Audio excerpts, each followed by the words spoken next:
გიორგი ანწუხელიძის ტყვედ ჩავარდნის უცნობი დეტალი მინდა გიამბოთ, ჩემთვის დღემდე ძალიან დამაფიქრებელი არის.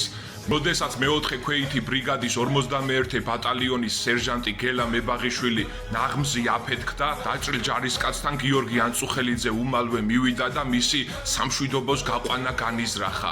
თუმცა სამწუხაროდ გაყვანის მომენტში მათ 4 ოსი ჯარისკაცი დაადგა, მებაღიშვილს 2 სასიკვდილო ჭრილობა მიაყენა, ხოლო გიორგი ანწუხელიძე ტყვედ წაიყვანეს. სწორედ ამ მომენტში ყველაზე დამაფიქრებელი, ჩემთვის ყველაზე დამაფიქრებელი ის არის, რომ იქვე მიცვალებულებში, დაჭრილ გვამებში, ანუ გარდაცვლილ ჯარისკაცებში იმალებოდა ქართველი ჯარისკაცი და უყურებდა ამ სცენას, შეშინებული უყურებდა ამ სცენას.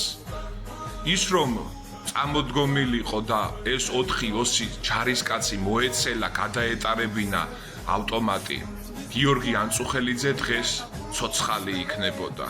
ეს ისტორია, ეს უცნობი ისტორია მიამბეს, რა თქმა უნდა, ჯარისკაცებმა.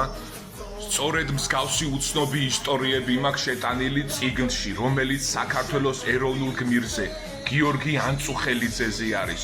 ვისაც გენდომებათ ჯერ კიდევ მარაგში არის, მომწერეთ, დააკომენტარეთ და აუცილებლად მოგაწვდით წიგნს, რომელიც საქართველოს ეროვნულ გმირზე, გიორგი ანწუხელიძეზეა, მისი უცნობი ისტორიები, მის ოჯახთან და საქართველოს ჯარისკაცებთან ერთად დავწერე ეს წიგნი.